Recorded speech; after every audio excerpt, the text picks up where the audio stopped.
أعوذ بالله من الشيطان الرجيم. بسم الله الرحمن الرحيم.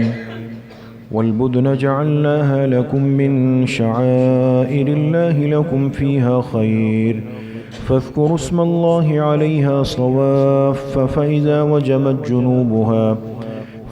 وجبت جنوبها فكلوا منها وأطعموا القانع والمعتر كذلك سخرناها لكم لعلكم تشكرون. لن ينال الله لحومها ولا دماؤها ولكن يناله التقوى منكم كذلك سخرها لكم لتكبروا الله على ما هداكم وبشر المحسنين. إن الله يدافع عن الذين آمنوا إن الله لا يحب كل خوان كفور. صدق اللہ العظیم. یہ سورۃ الحج کی آیت نمبر 36, 37 اور 38 یہ 3 آیتیں آپ حضرات کے سامنے پڑھی گئی. پچھلی آیتوں سے جیسے بات چل رہی ہے ان مقامات کی اور ان چیزوں کی جن کو شعائر اللہ کہا گیا، یعنی وہ چیزیں، وہ مقامات جو اللہ پاک کے دین کی نشانیاں ہیں. بعض چیزوں کو اللہ پاک نے شعائر فرمایا، اور شعائر کہتے ہیں علامت اور نشانی کو. تو ہمارے اس مبارک دین کے لیے بعض چیزیں شعائر اور نشانی کی حیثیت رکھتی ہے. جیسے مسجد ہے، اب یہ مسجد جو ہے یہ شعائر اللہ میں سے ہے، اللہ پاک کے دین کی ایک نشانی ہے. اسی طریقے سے حجاج اکرام جب حرم جاتے ہیں اور وہاں اللہ پاک کے حضور جانوروں کی قربانی کرتے ہیں حج کے موقع پر، تو یہ جو ہدی کے جانور، اس کو ہدی کہتے ہیں، یہ یاد رکھیں. جو حجاج اکرام جن جانوروں کو ذبح کرتے ہیں اس کو شرعی اصطلاح میں ہدی کا جانور کہتے ہیں. تو یہ جو ہدی کے جانور ہے یہ بھی اللہ پاک کے شعائر میں سے ہے، اللہ پاک کے دین کی ایک نشانی ہے اور ایک علامت ہے. اس لیے ان جانوروں کا احترام ہے، اور حکم یہ تھا کہ کوئی ہدی کے جانوروں کو نہیں ستائے گا.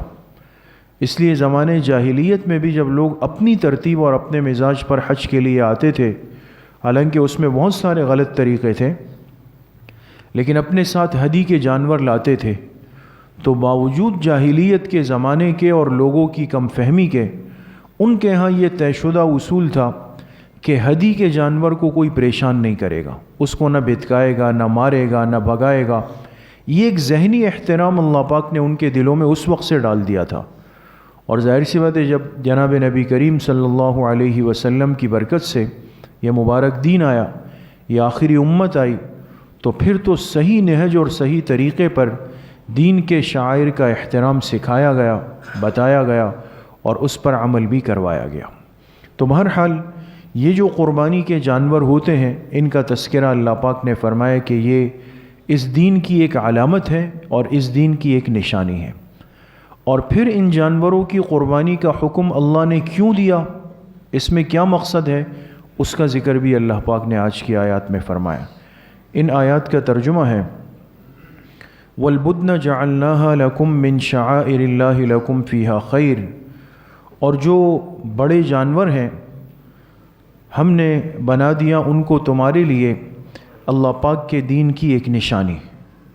لکم فیہا خیر، تمہارے لیے ان جانوروں کی قربانی میں بہت بڑی خیر ہے. فاذکروا اسم اللہ علیہا، پس جب ذبح کرنے لگو تو ان پر اللہ پاک کا نام لے لو. صوافا، جب یہ صف بنا کر کھڑے ہو جائیں. فاذا وجبت جنوبہا، اور جب یہ اپنے کروٹ پہ گر جائے. فکلوا منہا، تو خود بھی اس میں سے کھا لو. وَأَطْعِمُوا الْقَانِعَ وَالْمُعْتَرَّ، اور کھلا دو ہر اس ضرورت مند کو، چاہے وہ خود مانگنے والا ہو یا مانگنے والا نہ ہو، دونوں کو کھلاؤ. كَذَلِكَ سَخَّرْنَاهَا لَكُمْ، اسی طرح ہم نے اس جانور کو تمہارے لیے مسخر کر دیا تاکہ تم شکر گزار بندے بن جاؤ. لَن يَنَالَ اللَّهَ لُحُومُهَا وَلَا دِمَاؤُهَا، اور یاد رکھو کہ اللہ پاک تک نہ ان جانوروں کا گوشت پہنچتا ہے نہ ان کا خون پہنچتا ہے. وَلَكِنْ يَنَالُهُ التَّقْوَى مِنْكُمْ، بلکہ اللہ پاک تک تمہارے دلوں کا تقوی پہنچتا ہے. كَذَلِكَ سَخَّرَهَا لَكُمْ، اسی لیے اللہ پاک نے ان جانوروں کو تمہارے سامنے مسخر کر دیا، لِتُكَبِّرُوا اللَّهَ عَلَى مَا هَدَاكُمْ، تاکہ تم اللہ پاک کی بڑائی بیان کرو جس کے لیے اللہ پاک نے تمہاری رہنمائی فرمائی ہے۔ وَبَشِّرِ الْمُحْسِنِينَ، اور خوشخبری ہے اخلاص پر عمل کرنے والوں کے لیے۔ ان اللہ یدافع عن الذین آمنوا، بے شک اللہ پاک دور کرتے ہیں ایمان والوں سے مشرکین کی تکلیفوں کو۔ ان اللہ لا يحب كل خوان کفور، اور بے شک اللہ پاک پسند نہیں فرماتے ہر دغاباز کو اور ناشکری کرنے والے کو۔ تو بدن کا ذکر آیا، اس کا ترجمہ آپ کے سامنے آیا بڑے جانور۔ اب آپ جانتے ہیں کہ جو حلال جانور اللہ پاک نے اس امت کے لیے پیدا فرمائے ہیں، جن کی قربانی جائز ہے، وہ 4 قسم کے جانور ہیں جن کی قربانی جائز ہے، اور اس میں بھیڑ بکریاں ہیں، یعنی ان کی مذکر اور مؤنث دونوں کو آپ لے لیں، یعنی بکرا بکری مذکر مؤنث یہ بھی حلال ہے، اسی طرح بھیڑ دمبی ہے وہ حلال ہے، اسی طرح گائے بیل وہ حلال ہے، اور اس طرح اونٹ اور اونٹنی یہ حلال ہے، یہ حلال جانور ہے۔ جو بھینس ہے یہ گائے کے حکم میں شامل ہے، یہ اسی حکم کے اندر آ جائے۔ تو یہ 4 وہ حلال جانور ہیں جن کی قربانی کو جائز کہا گیا ہے۔ لیکن اب ان 4 میں سے بڑے جانور کون سے، یعنی بڑا جانور کس کو کہا جائے گا؟ بدن کہا جاتا ہے بڑی جسامت والے کو۔ تو امام اعظم امام ابو حنیفہ رحمۃ اللہ علیہ فرماتے ہیں کہ بدن کے اندر بڑے جانوروں میں اونٹ بھی آئے گا اور گائے بیل بھی آئے گا، اس لیے کہ وہ بھی بڑا جانور ہے۔ اور امام شافعی رحمۃ اللہ علیہ فرماتے ہیں کہ نہیں، بدن کا اطلاق صرف اونٹ پر ہو سکتا ہے، گائے بیل بھینس اس کو بدن میں شامل نہیں کریں گے۔ یہ تو ایک فقہی مسئلہ ہے اپنی جگہ پر۔ یہاں اللہ پاک نے خاص طور پہ جو آیت میں ذکر کیا ہے وہ اونٹ کا ذکر فرمایا ہے کہ ہم نے اونٹ، جو قربانی کا اونٹ ہے، یہ تمہارے دین کی ایک علامت ہے اور اس کی ایک نشانی ہے، لہٰذا جب تم انہیں ذبح کرنے لگو تو ان پر اللہ پاک کا نام لے لو، ان کی صف بنا دو، اور جب یہ گر جائے تو تب اس کا گوشت کاٹ کر کے خود بھی کھاؤ، لوگوں میں بھی تقسیم کر لو۔ تو اس آیت سے دیکھیں ایک اشارہ ملا کہ تمام جانوروں میں سے ایک جانور واحد اونٹ ایسا ہے کہ جس کو ذبح کرتے وقت کیا طریقہ اختیار کیا جائے گا؟ کھڑا کیا جائے گا۔ باقی جانور تو لٹا کے ذبح کرتے ہیں نا، لیکن اونٹ کی یہ خصوصیت ہے، قرآن کہہ رہا ہے صوافہ، جب یہ صف بستہ کھڑے ہو جائیں سیدھے۔ اور سنت طریقہ یہ ہے، سنت طریقہ عبداللہ ابن عمر رضی اللہ عنہما جا رہے تھے، دیکھا ایک آدمی قربانی کر رہا ہے، اونٹ کو لٹایا ہوا ہے۔ انہوں نے جب دیکھا تو فرمایا تم نے حضور علیہ السلام کے طریقے کے خلاف کیا کہ اونٹ کو لٹا کر ذبح کر دیا، اور پھر فرمایا کہ طریقہ یہ ہے کہ اونٹ کو کھڑا کر کے اور اس کے اگلے 2 پیروں میں سے بایاں پیر، اونٹ کے 4 پیر ہوتے ہیں، تو جو آگے کے 2 پیر ہیں اس میں سے جو الٹا والا پیر ہے اس کو باندھ دیا جائے گھٹنے سے رسی، جیسے آپ نے عید کے موقع پر دیکھا ہوگا اونٹوں کی قربانی ہوتی ہے، تو اس کا سنت طریقہ یہ ہے کہ اس کے ایک پیر کو باندھ دیا جائے، یہ 3 پیروں پہ کھڑا ہو جائے گا، اور پھر اس کے اندر جو ہے وہ نحر ہے، ذبح نہیں ہے۔ باقی جانوروں میں تو ذبح کا طریقہ ہے کہ چھری پھیر دی جائے اور جس سے اس کا حلق اور لبہ کاٹ دیا جائے، لیکن اونٹ کے اندر نحر کا حکم ہے، فصل لربک وانحر، نحر کا، اور نحر کہتے ہیں چھرا گھونپ دینے کو۔ تو آپ نے دیکھا ہوگا قصائی جب اونٹ نحر کرتا ہے تو وہ چھرا اس کے حلق پہ رکھ کر نیچے سے اوپر گھونپ دیتا ہے، یہ سنت طریقہ ہے اس کا۔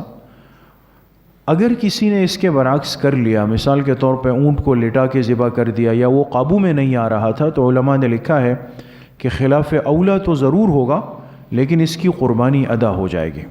بہرحال اونٹ کی قربانی کا طریقہ اللہ پاک نے ذکر کیا، چونکہ یہ ایک بڑا جانور ہے اور عقل سے اگر انسان دیکھے تو اس کے قابو میں آنے کے اسباب سمجھ میں نہیں آتے، لیکن آپ دیکھیں اس کی ناک میں ایک رسی ڈال دیتے ہیں، پھر بچے اس کو گھمارے پھرارے ہوتے ہیں۔ اب اتنا بڑا جانور بچے کے قابو میں آیا اور اس کو اپنی دہشت کا، اپنی طاقت کا اور اپنے اعضاء کی طوالت کا احساس نہیں رہا، ایسا کیوں ہوا؟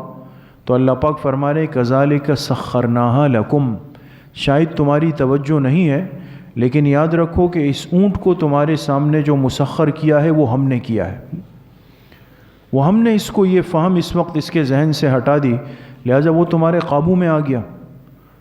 اور اگر اللہ پاک ایسا نہ فرمائے تو آپ نے دیکھا ہوگا بعض دفعہ یہ جانور بدک جاتے ہیں، پھر کیا حشر ہوتا ہے، ساری دنیا اس کے پیچھے بھاگ رہی ہے اور کوئی اس کے قریب نہیں آ سکتا۔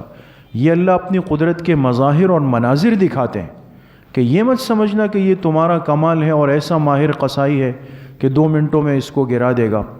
وہ جب ایک دفعہ اپنی گردن یا پیر ہلاتا ہے تو سب ختم ہو جاتا ہے، طاقتور چیز ہے۔ تو یہ بھی اللہ کی ایک عظیم نعمت ہے کہ اتنے جسامت والے اور لحیم شحیم جانور وہ انسان کے سامنے عاجزی کے ساتھ ہوتے ہیں اور پھر ذبح بھی ہو جاتے ہیں۔ دوسری بات اب یہ ہے کہ ہمیں قربانی کا حکم کیوں دیا گیا؟ زمانے جاہلیت میں مشرکین کا طریقہ تھا، اور آج تک پوری دنیا میں جو شرک کے عمل میں جو لوگ مبتلا ہیں ان میں ایک تصور چلتا ہے کہ وہ اپنے اپنے جو معبودان ہیں، چاہے وہ بت ہیں، چاہے وہ مورتیاں ہیں، چاہے وہ کوئی بھی چیز ہو، ان کے نام پر وہ چڑھاوے چڑھاتے ہیں اور ان کے نام پر وہ مختلف چیزیں لاتے ہیں اور ان کے نام پر وہ قربانیاں دیتے ہیں۔ یہ مشرکین کا، ہندوؤں کا اور بہت سارے فرق باطلہ کا یہ ایک طریقہ ہے۔ تو دیکھیں، قربانی کا تصور تو بہت سارے طبقات میں موجود ہے، لیکن فرق اس بات کا ہے کہ ایک مسلمان کی قربانی کا مقصد اور ایک مشرک کافر کی قربانی کا مقصد کیا ہے۔ ان کے ہاں تصور یہ ہے کہ نعوذ باللہ ہمارے یہ جو معبودان باطلہ ہے، یہ جو بت ہیں، یہ ناراض ہو جاتے ہیں اور یہ غصے میں آ جاتے ہیں، غضب میں آ جاتے ہیں، لہٰذا جب یہ غضب اور غصے میں آ جائے تو ان کو قربانی چاہیے۔ لہٰذا اب اس کے لیے کیا کریں؟ تو کوئی جا کر وہاں پہ کوئی جانور لے کے ذبح کر کے وہاں ذبح کر کے چھوڑ دیا۔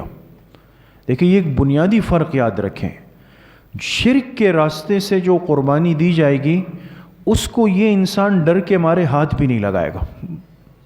اس کو خوف ہوتا ہے کہ یہ جو میں نے جو چیز یہاں پہ قربان کر دی ہے اور یہاں بھینڈ چڑھا دی ہے، تو ایسا نہ ہو کہ اب میں اس کو استعمال کر لوں تو مجھ پر مصیبت آ جائے۔ اب اس کی اتنی عقل کام نہیں کر رہی کہ جو چیز آپ لائے ہو یہ ابھی آپ نے اپنے پیسوں سے خریدی، خود لا کے اپنے ہاتھوں سے رکھیے، خود اس کو تھیلی سے نکال کے باہر اس برتن میں رکھا ہے، یا اس جانور پہ خود چھری چلائیے، تو وہ کچھ نہیں تھا، اور اب ذبح کرنے کے بعد یا اس چیز کو اس برتن میں رکھنے کے بعد اب اس پہ خوف طاری ہے کہ اگر میں اس میں سے کچھ استعمال کر لوں گا تو میرے اوپر مصیبت آ جائے گی۔ یہ عقائد کی کمزوری ہے، اور افسوس یہ کہ ہماری امت مسلمہ کا ایک بہت بڑا طبقہ ان کمزوریوں میں کھلم کھلا مبتلا ہے، وہ یہ کام کر رہا ہے۔ لوگ بہت ساری چیزوں کی غلط منتیں مانگتے ہیں اور پھر جا کر ان کو ایسی جگہوں پہ رکھ دیتے ہیں، کوئی کھانے پینے کی چیزیں ہیں، کوئی میٹھی چیزیں ہیں، کوئی نمکین چیزیں ہیں، کوئی گوشت ہے، کوئی فلاں ہے، کوئی دودھ ہے، اور وہ جا کے وہاں جو مجاورین ہے یا جو لوگ موجود ہے ان کو جا کے دے دیتے ہیں کہ بھئی یہ آپ رکھ لیں اور پھر استعمال کر لیں، اور پھر میری یہ منت اور یہ مراد جو ہے نا یہ پوری ہو جائے گی یہاں سے۔ یہ وہی شرک کا تصور ہے جو چلتا ہوا آ رہا ہے، اور مسلمان کو اتنی سمجھ نہیں ہے کہ جناب رسول اللہ صلی اللہ علیہ وسلم نے ہمیں کیا طریقہ اور راستہ دکھایا ہے۔ آپ پر اگر دنیا میں کوئی تکلیف آزمائش آئی تو آپ نے خود کیا عمل کیا اور امت کو کیا راستہ اور طریقہ بتا کر گئے، لیکن اس پر امت عمل نہیں کر رہی، اور یہ الٹے سیدھے کام، الٹے سیدھے طریقے، یہ دھندے، یہ چیزیں رائج ہو گئی، اور اس نے ہمارے عقائد، اعمال، اخلاق سب چیزوں کا جنازہ بالکل نکال دیا، رخصت کر دیا۔ ابھی ہم سفر پہ تھے، آپ حیران ہوں گے، یعنی یہ اس وقت دنیا ایک دعویٰ کرتی ہے کہ ہم بہت تعلیمی ترقی اور عروج پر ہیں، تو ایک اس میں ایک تفریحی اس میں پورے گروپ کو لے گئے کہ بھئی آپ کو دکھاتے ہیں دہلی شہر کیسا ہے۔ ایک مزار پر لے گئے، باہر بہت بڑا بورڈ لگا ہوا تھا مٹکے والے بابا کے نام سے۔ تو اب آپ حیران ہوں گے کہ پورے مزار کا جو احاطہ تھا وہ مٹکوں سے بھرا ہوا، مٹکا تو جانتے ہیں نا جس میں پانی پیتے ہیں، مٹکا. اب وہ مٹکا برابر میں درخت ہے تو درخت مٹکے سے بھرا ہوا ہے، اور جو سیڑھیاں ہیں وہ مٹکوں سے بھری ہوئی ہے، مزار کا احاطہ مٹکوں سے بھرا ہوا ہے. بابا صاحب کے مزار کا اطراف ساری چیزیں مٹکے ہی مٹکے ہیں، نام ہی مٹکے والے بابا. خیر پھر جب ہم اوپر گئے تو وہاں پورا ایک وہ لکھا ہوا تھا، ایک پس منظر، ایک کہ کیا قصہ ہے، اور نیچے لکھا ہوا تھا کہ یہاں آپ لوگ آ کر اپنی منتیں مانگیں، جو آپ کی دل کی مرادیں ہیں، من کی مرادیں ہیں، اس کو یہاں پیش کریں، اور جب آپ کی مراد اور مقصود پوری ہو جائے، وہ حاصل ہو جائے، تو اس کے بعد آپ نے 3 کام کرنے. اب وہ مقدار تو ذہن میں نہیں ہے، لیکن 3 چیزیں لکھی ہوئی تھی. اتنے کلو آپ چینی، اتنے کلو سوجی جس میں حلوہ بنتا ہے، اور 1 مٹکا لا کر بابا جی کے مزار پر رکھ دیں گے، تو جو آپ کی مقصود اور مراد پوری ہو گئی ہے وہ محفوظ رہے گی. اور اگر آپ کی مراد پوری ہونے کے بعد یہ 3 چیزیں آپ نہیں لائے تو پھر گارنٹی نہیں ہے آگے کی. یہ کوئی گاؤں دیہات کی بات نہیں ہو رہی، یہ ایک شہر کی، اور جس کی آبادی ایک تعلیم یافتہ آبادی کا دعویٰ کر رہی ہے اور دنیا کے ساتھ برابر چلنے کی بات کر رہی ہے. یہ ہماری شہری زندگی میں مسلمان یہ کر رہے ہیں، کوئی ہندو اور سکھوں کی بات نہیں ہے کہ وہ کر رہے تھے، یہ مسلمان کر رہے ہیں. مسلمان کو سمجھ نہیں آ رہا کہ میرا مسئلہ اللہ کے سامنے رونے سے حل ہوگا یا مٹکے رکھنے سے حل ہوگا. اس کو سمجھانا مشکل ہو گیا ہے.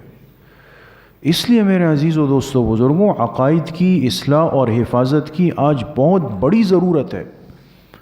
ہم حضور کے طریقے اور سنتوں سے دور ہو گئے. ایک مسلمان کو صحیح حدیث میں طریقہ بتایا جو ہم سنتے ہیں. آپ علیہ السلام نے فرمایا تم میں سے کسی کو کوئی تکلیف، کوئی عمل، کوئی حاجت چھوٹا ہو یا بڑا پیش آ جائے تو کیا کرے؟ فرمایا وضو کر کے 2 رکعت صلاۃ الحاجت پڑھ لے. اس کے بعد فرمایا جب سلام پھیر دے پھر اللہ کی حمد و ثنا کر لے، پھر مجھ پہ درود شریف پڑھ لے. پھر اس کے بعد جو دعا سکھائی گئی صلاۃ الحاجت کے بعد کی جو دعا ہے، لا الہ الا اللہ الحلیم الکریم سبحان اللہ رب العرش العظیم والحمد للہ رب العالمین اسألک موجبات رحمتک وعزائم مغفرتک والغنیمۃ من کل بر والسلامۃ من کل اسم لا تدع لی ذنبا الا غفرت ولا ہما الا فرجت ولا حاجۃ ہی لک رضا الا قضیتها ویسرتها یا ارحم الراحمین. یہ دعا صحیح حدیث میں. پھر آپ علیہ السلام نے فرمایا کہ اب یہ بندہ اپنی جو حاجت ہے وہ اللہ سے مانگ لے، اللہ ضرور پورا فرمائیں گے. یہ حضور کا بتایا ہوا طریقہ امت کو دیا گیا، یہ ہماری زندگیوں میں نہیں ہے. نہ مسلمان اس کو لینے میں سنجیدہ ہے، نہ اس کو کوئی دلچسپی اور شوق ہے. ہاں اگر ہمیں کوئی بتائے کہ فلاں جگہ جائے، فلاں جگہ جائے، یہ کر لے، یہ تقسیم کر لے، یہ بانٹ لے، سر ننگا کر لے، بال بڑے رکھ دیں، ننگے پیر چلے جائیں، ہاتھ میں کچھ پہن لے، پیروں میں پہن لے، کان میں پہن لے، یہ الٹے سیدھے طریقے دل میں شیطان نے ایسے گھسا دیے ہیں، اسی پر زندگی آ گئی. پریشانیاں ہیں پھر. تو عبادات کا جو طریقہ بھی ہے وہ بھی دین نے سکھایا، اس کا جو مقصد ہے وہ بھی دین نے سکھایا.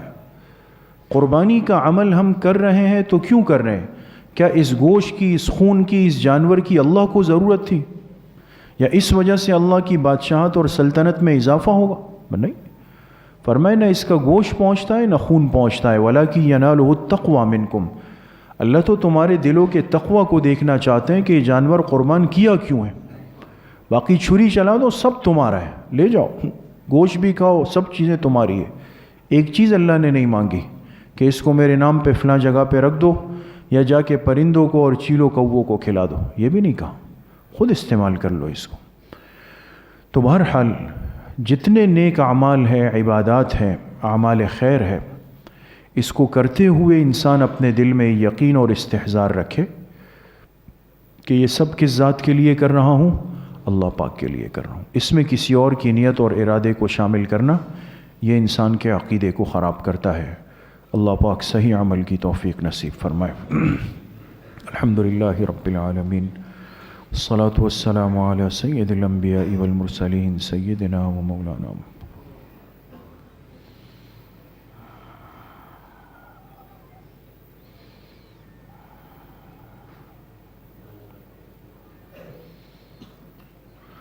وصلی اللہ وسلم علی نبینا محمد وآلہ واصحابہ اجمعین برحمتک یا ارحم